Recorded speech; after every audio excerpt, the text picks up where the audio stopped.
At the will reading, my parents smiled as the lawyer handed Vanessa a check for $10 million. Then they turned to me and said, "Go earn your own." I didn't cry, I didn't flinch. I just stared at the polished table, pretending my pulse wasn't thudding in my ears. Then, something shifted. An older man in a gray suit stood up. "There's one more document," he said, unfolding a worn envelope with my grandfather's handwriting on it. My mother's smile faded. My father's fingers twitched. Vanessa's eyes narrowed. That envelope changed everything. It was the beginning of a storm that would tear through every carefully constructed lie they'd built, and it started in a place I hadn't seen in over a year. My grandfather's ranch on the outskirts of Charleston, where the wind once sounded like safety, and now carried the weight of secrets. I hadn't been back to the ranch since the spring before my grandfather passed. It was strange how something so familiar could feel so foreign. The gravel crunched under my boots as I stepped out of the car, and the wind chimes on the porch, once the soundtrack of summer afternoons and sun tea brewing on the windowsill, now sounded hollow. Echoes of something lost. I hesitated before knocking. The white paint on the door had chipped, same as always. The magnolia trees still leaned a little too far east, but I didn't feel welcome. When the door creaked open, I half expected silence. Instead, I got, "So, you finally decided to show up." My grandmother's voice hadn't changed, still sharp enough to cut glass. Her arms were crossed, her jaw set like stone. I stood frozen, trying to find something, anything in her face. Warmth, relief, confusion. But there was only cold. "Grandma, what's going on?" I asked, stepping closer. "They told me you were too busy, that you didn't want to be bothered, that you had a new life." Her voice wavered, then hardened again. "Your grandfather called for you, Claire. Every day, on his deathbed, he asked for you." I swallowed, my throat suddenly dry. "That's not true. I tried to call, I came by in March. Vanessa was here. She said no one was home." Grandma's eyes narrowed. "We were here. We were always here." There was a long, painful pause. Then, she turned and disappeared into the house without a word. I followed her in, the air thicker inside, like the walls were holding their breath. She came back holding a worn leather notepad. "This is the number he kept calling," she said, handing it to me. I recognized his handwriting instantly, blocky and neat, with just a hint of slant. But the number on the page? Not mine. "Grandma, this isn't my number. Not even close. I've had the same one since college." She stared at the notepad, her brows knitting together.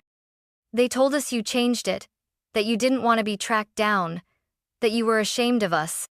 "No," I said, backing toward the wall for support. "They lied to you. They cut me off from you, on purpose." Her hands trembled. She sank slowly into the worn floral armchair beside the fireplace, like her knees had given up.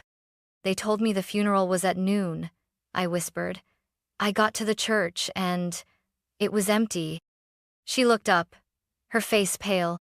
"The funeral was at 9, she said softly. "They told everyone you didn't show, that you didn't care." My breath caught. I would never have missed his funeral. Never. For a moment, the room was quiet, too quiet, and then I felt it, like a crack in the dam, my chest tightening, my vision blurring. I sank down next to her, clutching her hand like a child. "I didn't know," I said.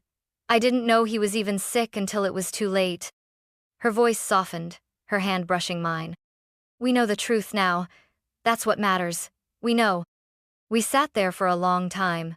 The silence wasn't awkward, it was heavy, thick with everything unsaid. The old clock on the mantel ticked louder than I remembered. Outside, the wind picked up and brushed dry leaves across the porch like restless memories. Finally, Grandma stood up. Her hands shook slightly, but there was a fire behind her eyes I hadn't seen in years. "I'm calling them," she said. "Calling who?" She didn't answer at first. She went to the old rotary phone on the kitchen wall, the one Grandpa refused to replace, and began dialing. Each click of the dial felt deliberate, loaded. Like punctuation to a sentence she'd waited too long to write. I watched her fingers, thinned by age but steady with resolve. When the line connected, her voice turned cold and clipped. Betty, I need you, Jacob, and Vanessa here. Now. A muffled protest came through the receiver, but she cut it off. No, it can't wait. Be here in an hour. She hung up without saying goodbye. Then she turned to me. The lawyer's on his way too. I blinked. Grandpa's lawyer? She nodded. Your grandfather, he left some things. Instructions. But he made it clear they're to be read only with everyone present. So that's exactly what we're going to do. I didn't speak. I didn't need to. I just nodded. For the next hour, I sat at the small kitchen table, tracing my finger along the edge of the wood. That table, the same one where Grandpa used to sip his morning coffee while reading scientific journals I mailed him from college. The place where he first asked about my bee communication study. The place where I once told him I wanted to study plant memory, and he didn't laugh. I looked around the kitchen. Same curtains, same hum of the old refrigerator. But the air had changed. Footsteps echoed on the porch. The doorbell rang. Grandma placed a hand on my shoulder. Stay here. I'll call you when it's time. From the kitchen, I could hear them arrive one by one. My mother's overly sweet voice. Oh my goodness, it smells exactly the same in here. My father's calm, measured tone.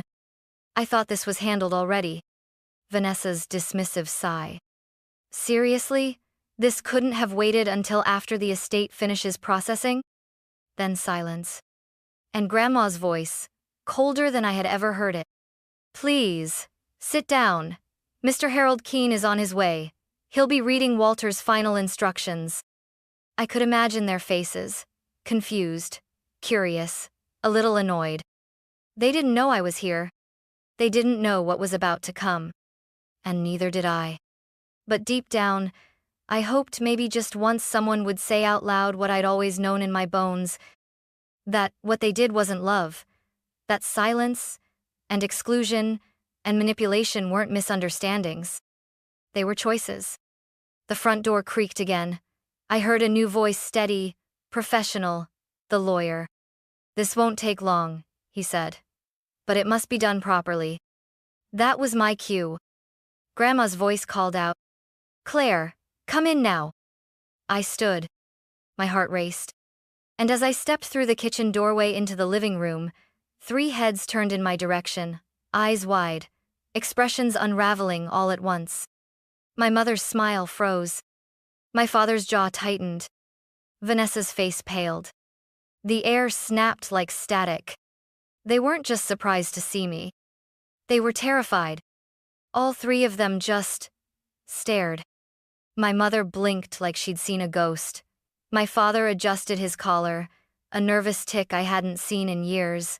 Vanessa's mouth opened slightly, but no sound came out. She looked like someone had yanked the script from her hands mid-performance. I kept my back straight. If they expected me to cower, they'd be disappointed. Grandma gestured to an empty armchair across from them. I sat down slowly, steadying my breath. Mr. Keene, the lawyer, gave me a quick nod, polite but unreadable, then opened his leather briefcase and pulled out a thick manila envelope. This, he began, is the last will and testament of Walter R. Whitman, recorded and sealed per his request. In addition to the official documents, he has included a handwritten letter to be read aloud. No one spoke. He cleared his throat and began. To my wife, Margaret Whitman. Grandma didn't even blink. I leave our family ranch, the house, and sufficient funds for her comfort and care. She knows how to find the rest. Then he turned the page. To my granddaughter, Claire Whitman. The room tightened. I felt it. I leave the Whitman Research Annex located at 317 Laurel Creek Road, Charleston, including all laboratory equipment, funding accounts, active research patents, and intellectual property currently filed under Whitman Innovation. A gasp, not mine. My mother's eyes darted to Vanessa. I kept my hands folded. Mr. Keene continued. And finally, the remainder of my estate, financial holdings, stocks, and retirement funds shall be divided equally between my two granddaughters, Claire and Vanessa Whitman. There it was. A bomb, quiet and elegant. But the explosion came right after. Vanessa shot to her feet. Her chair scraped the floor with a screech. "What?" she spat. "He gave her the annex? The entire facility?" Her voice cracked, raw. "That's insane! You told me." She pointed at our parents, trembling. "You said it would all be mine. That if I just kept visiting him, if I smiled and played nice, that everything would come to me."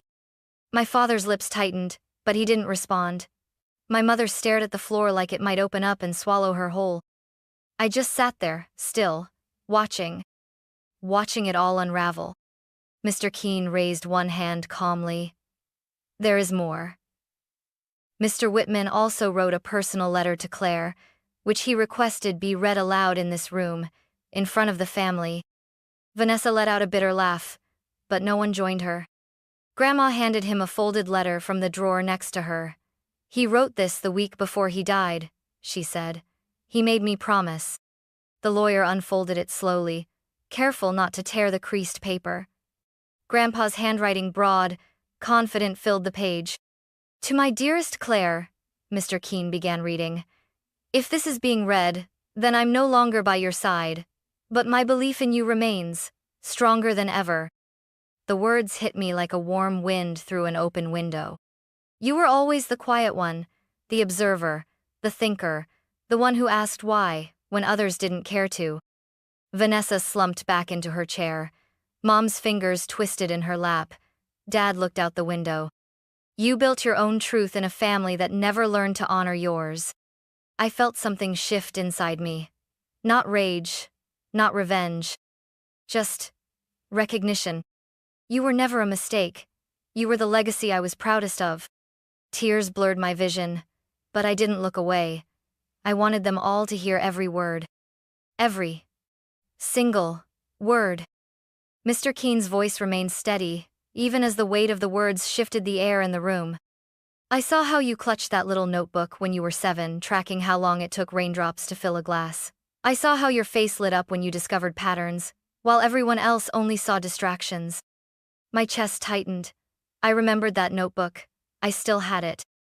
He continued. "I saw the way your joy dimmed when your mother brushed you off. The way your father changed the subject every time you shared something you were proud of."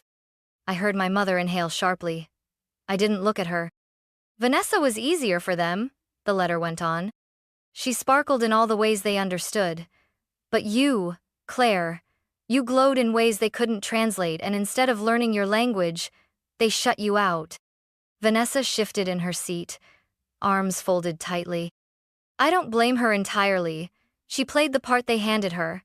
But you wrote your own role, and that, my girl, takes courage." A tear rolled down my cheek. I didn't wipe it away. "I remember the day you won your first science fair and asked me to hide the trophy. You said, maybe if I don't show it, they'll stop looking at me like I'm someone else's child." A low, painful exhale escaped from somewhere across the room. Maybe my father.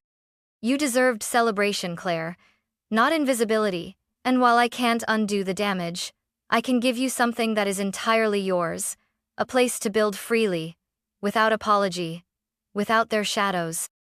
Mr. Keene paused, folding the letter slowly. The silence that followed wasn't empty. It was loaded with memory, resentment, and something new. Clarity. I cleared my throat. "I remember that science fair," I said softly, breaking the tension. "Mom didn't come. She was at Vanessa's dress rehearsal." Vanessa flinched.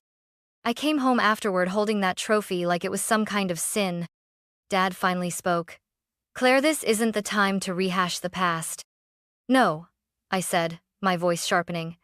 "It's the only time, because all I ever got from either of you was, why can't you just be more like your sister?" I turned to Vanessa. "And from you, every time I tried to be proud of something, you turned it into a threat." She scoffed. "Oh, come on. You always made yourself the victim. I worked for what I got." I nodded. "You mean you visited Grandpa when it was convenient, smiled when you were told to, said the right things because you thought it would pay off. Vanessa's expression hardened. And what, you think you're so pure? You disappeared for years. No, I snapped. I was cut off. You told Grandma I didn't want to see her. You gave Grandpa a fake number and made sure I never got his messages. That's not distance, that's erasure. My mother stood up abruptly. Enough. Claire, you're twisting everything. This family has been through a lot. This family, Grandma cut in sharply, has been living a lie, and I let it happen far too long. Mom turned to her, stunned. Mother. Don't, Grandma said. I watched you all turn a blind eye to Claire's pain. I believed you when you said she didn't care. I should have known better. My father shifted uncomfortably in his seat. Look, Claire got her education, her lab camps, her travel. That wasn't free. No, I said. It wasn't, but you didn't pay for any of it. Grandpa did, every single cent. The scholarships he found for me, the flights, the journals, you didn't even know where I went half the time. My voice cracked. You made me feel like a burden. He made me feel seen. Vanessa stood up. This is ridiculous. I was told I'd get everything. I was the one who stayed. I was the good daughter. No, I said calmly. You were the performer, the chosen. I was the hidden one. But Grandpa didn't forget me. And now, you don't get to erase me anymore. Vanessa's face twisted. Why should you get anything? Just because you're a sad little genius with a lab coat? I smiled, just slightly. No. I get something because I earned his love honestly. And that's the one thing you never understood, love isn't a performance. Then, Grandma stood. She walked to the center of the room. Slow but unshaken. I regret that Walter left you anything, she said, looking directly at Vanessa. You may have played the role, but it was never love. It was a transaction, and I'm ashamed I didn't see it sooner. She turned to all of them. Leave. You're not welcome here. My mother gasped. Mon plie. Out, Grandma said again. Now. They didn't move at first. Then Vanessa grabbed her bag and stormed out, heels hitting the wood like gunshots. My parents followed, stunned and muttering about legal challenges. And for the first time in my life, they couldn't take anything with them. The door clicked shut behind them. No slamming, just finality. I stood there for a moment, rooted in place, unsure what to feel. The room was quiet now, not tense, not explosive, just free. Grandma walked past me and sat down slowly on the sofa. Her hands, which had trembled moments earlier, now rested calmly in her lap. They'll come back, I said, my voice barely above a whisper. They always do. Maybe, she replied. But this time we don't have to let them in. It took a while for that to sink in. For so long, I had operated on a silent contract. If I proved myself enough, if I achieved enough, if I stayed useful, maybe I would be seen. Maybe they would call me daughter, sister, family without flinching. But standing in that room, with the echo of my grandfather's words still hanging in the air, I realized something painfully simple. I had been trying to earn love from people who never had any to give. And Grandpa? He'd seen that long before I did. I think I need air, I said. Grandma nodded, and I stepped outside onto the back porch. The boards creaked under my feet, a sound that once meant home. Now it meant change. The magnolia trees were still blooming in the corner yard. Beyond the fence, the same red dirt field where Grandpa once let me build my first greenhouse kit, it had collapsed after 2 weeks, but he called it a perfect disaster, and we'd laughed about it for years. I thought of that girl 10 years old, knees dirty, eyes bright, and I wondered how long she had been buried under expectations, not her own. When I came back inside, Grandma had placed a kettle on the stove. She moved slowly now, but her actions were deliberate. You know, she said, Walter started planning that research annex 5 years ago, before he even got sick. I looked at her, startled. He told me he wanted you to have a space that didn't require permission to be yourself. I felt the tears before they came quiet, clean, no shaking. just release. That night, I stayed in my old room for the first time in years. The wallpaper was faded, the mattress too soft, but the ceiling still had those glow-in-the-dark stars Grandpa helped me stick up when I was 9. I'd made him arrange them in scientifically accurate constellations. He hadn't even questioned it. As I lay there, I realized something else. The house didn't feel haunted anymore. It felt reclaimed. The next morning, I brewed coffee for both of us and brought it to the kitchen table, the same one I used to avoid when my parents visited. Grandma folded the newspaper and gave me a tired but warm smile. "So, what now?" she asked. "I think I go see it," I said. "The annex, the lab." She nodded. "He'd like that." I looked out the window. The sunlight broke gently across the magnolia branches. For the first time in a long while, I didn't feel like I had to run, prove, or explain. I didn't feel invisible. And that more than money, more than any inheritance, was the first real gift I had ever received from this family. The one person who believed in me had left behind something greater than legacy. He left me permission to begin again. The first time I saw the annex, it didn't look like a laboratory. It looked like a converted barn, and that's exactly what it was. Nestled at the far end of a dusty road off Laurel Creek, the building had wide beams, a tin roof, and a pair of double doors that looked like they belonged on a horse stable, not a research facility. But inside? Inside was magic. The space had been completely renovated. Glass panels lined the east wall, allowing in full morning light. Tables were neatly arranged with untouched lab equipment, microscopes, centrifuges, data tablets, and a 3D printer still wrapped in plastic. Shelves held unopened boxes labeled with my name. In the center of the room stood a workbench. On top of it, my childhood notebook. The one I thought I'd lost in college.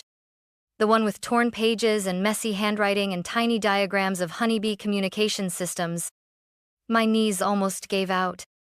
Grandpa hadn't just built me a lab. He built me a home for my mind. Over the next few weeks, I moved into the annex full-time. I recruited 2 graduate students, Tara and Micah, friends from my university program, who shared the same stubborn hope that science could still be human. We started small. A local grant for micro-irrigation research, then a partnership with a regional farming co-op to test sustainable crop rotations. We made mistakes, burned equipment, cried over rejected grant proposals and broken data models. And yet we kept showing up.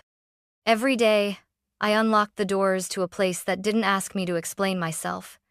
A place where ideas weren't ridiculed, just tested. A place where being too intense or too quiet or too smart wasn't something to apologize for. One afternoon, after a particularly brutal funding rejection, I found myself alone in the annex. The others had gone home, the lights were dimmed, and I sat on the floor by the storage closet, surrounded by printouts and empty coffee cups. I reached into my bag and pulled out Grandpa's letter, the one I asked Mr. Keene to let me keep. I unfolded it, found the line I'd read 100 times already, and whispered it into the room. "You wrote your own role." It wasn't just encouragement. It was instruction. That night, I wrote a new proposal, not for another irrigation system, but for a youth science program based in rural schools. A program for the kids like I used to be, quiet, curious, overlooked. We called it the Little Scientist Initiative. Our first year, we worked with just 12 students. They came from towns where schools still used outdated textbooks, and no one had ever brought a microscope to class. We gave each child a leather-bound notebook, a replica of mine, with Grandpa's words stamped on the first page. "Write the things they don't understand. One day, the world will." That fall, a shy girl named Amber, barely 13, hair always in her face, showed me pages of bee behavior observations she'd done on her own. Her calculations were clumsy, her grammar was wild. But her mind? Brilliant. When I told her that, she stared at me like I'd handed her a planet. "You actually read it?" she whispered. I smiled. Of course I did. And in that moment, I understood. This wasn't about replacing what I lost. It was about planting something new in better soil. And letting it grow without fear. The email came 3 years after the will reading. It was from a lawyer, not Mr. Keene, but someone representing Vanessa Whitman. The subject line was short. Request for visit. Claire Whitman Innovation Annex. At first, I braced for legal trouble. I assumed it was another attempt to challenge the will, reopen a clause, or stir up some version of the past we'd already buried. But when Vanessa arrived, I barely recognized her. Gone were the designer heels and perfectly coiffed hair. No makeup. A navy coat too big for her shoulders. She walked into the main lobby slowly, like she didn't want to take up space. I stood beside Grandpa's portrait above the reception desk. She paused when she saw it. "He always knew who you were," she said quietly. "Even when I didn't. Especially when I didn't." For a second, I didn't know how to respond. So I nodded. "I'd like to see it," she said. "The lab, the work, what you've done with it." I could have said no. But I didn't. I gave her the tour. She walked beside me through the greenhouse complexes, the crop development rooms, the student display wall with photos from our Little Scientist initiative. She didn't talk much. Just asked simple, honest questions. "How do you fund all this? What's this device for? Do the kids get to publish their results?" When we reached the community garden, a space where local families grow food using our methods, she stopped walking. There were children harvesting lettuce, a mother and son laughing near the compost bins, a father testing soil moisture with one of our field kits. Vanessa turned to me. Her voice broke. "I don't expect you to forgive me." I stayed quiet. "I just wanted to see what he built for you, and what you built with it." She didn't cry, but her hands wouldn't stop moving, tugging her sleeves, tracing invisible circles on the railing. I let her stay as long as she wanted. No lectures, no retaliation, just truth. We don't talk often. But twice a year now, Vanessa volunteers for the Youth Science Camp. She helps students with presentation skills, how to explain complicated data in plain English, how to stand with confidence. The kids love her. Some even call her Coach V. At the end of her first summer volunteering, she handed me a folder. "I wrote a communication guide for the shy kids," she said, almost embarrassed. "Thought it might help." I opened it later that night. It wasn't perfect, but it was thoughtful, gentle, real. And for the first time in my life, I saw a version of my sister that didn't scare me. She never apologized with words, not directly, but she shows up. That's more than I ever expected. And maybe, just maybe, it's enough. We're not sisters the way other people mean it. But in this tiny corner of a world Grandpa dreamed up, we've stopped pretending. And somehow, that's the beginning of something true. It's been 6 years since the will reading. 6 years since the front door slammed behind my parents and Vanessa, their footsteps echoing down the porch like the end of a performance no one clapped for. I haven't spoken to my parents since. Sometimes their names appear in emails I don't open, in charity press releases or financial articles from Florida, where they retired early. I don't hate them, but I don't miss them either. What I do think about is the work. The annex has grown into something beyond my imagination. What started as one converted barn is now a full research campus, 4 labs, 3 greenhouses, and over 60 acres of trial fields. We've developed drought-resistant seed varieties that now feed thousands in parts of the South where traditional crops fail. We've partnered with universities from Kenya to Brazil to share findings in regenerative agriculture. And just last month, I stood on a stage in San Francisco, accepting a national grant for climate innovation. The lights were bright, but I didn't flinch. I wore a navy blue suit and Grandpa's pocket watch tucked inside the breast pocket, the one Grandma gave me last year, with his initials barely faded. Inside the lid? A tiny photo of me age 10, standing proudly next to my honeybee communication display, grinning from ear to ear. He carried it with him every day, Grandma had said. Now, it sits on my desk at the annex, right where morning light hits it and casts small circles of brightness over my research notes. Some days, I talk to him. Not with words, Just in the quiet. When an experiment fails, when a kid from the program wins a scholarship, when I remember how close I came to believing I didn't matter. He never let me disappear, not really. And now I understand why. Legacy isn't a monument. It's a map. One built from choices and kindness and tiny anchors left behind for someone to follow when the world tries to erase them. These days, Grandma lives in a small apartment connected to my house in town. She's slower now, more forgetful, but still sharper than anyone else I know when it counts. We drink coffee every morning in the sunroom. She tells me stories about Grandpa I've never heard. How he once planted a tree just to propose. How he believed soil could remember kindness. How he always knew I would come back. And maybe he was right. Maybe I had to leave to understand what coming back would mean. Some evenings, I walked to the far end of the annex fields, past the solar irrigation test beds and the kids' garden plots, to the old wooden bench Grandpa built by hand. From there, I can see the stars, real ones, not the glow-in-the-dark kind I stuck on my bedroom ceiling. But they still make me think of that girl I once was. The one who kept asking why, even when no one cared to answer. The one who refused to be quiet. The one he believed in. And on nights like that, when the wind moves just right through the trees, I swear I can hear his voice in the leaves. Write the things they don't understand. One day, the world will. And now, finally it does.